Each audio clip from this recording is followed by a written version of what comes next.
when setting up a GA4, whether, you're setting it up yourself or we inherit a GA4? What is kind of the areas where you're going to audit right off the bat and check in? Don't need to go super in detail, but just what are those kind of top points that you're looking for when you build out a GA4 account?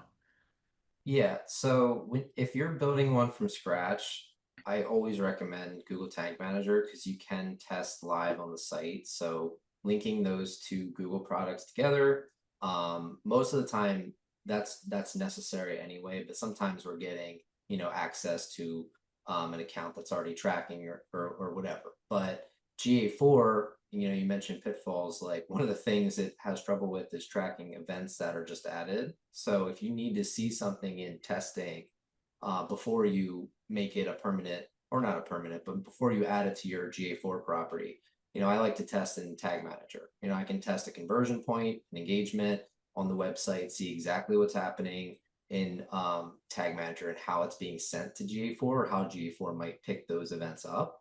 And then I can structure it in whatever way I need to for my tracking. Awesome. Lauren, same question. Any common pitfalls that you've seen when you're kind of creating GA4 accounts or where you look for during an audit?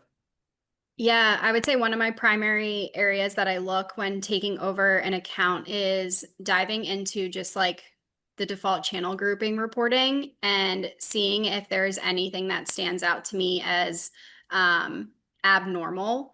One of the things that I think many marketers don't realize is how Google has evolved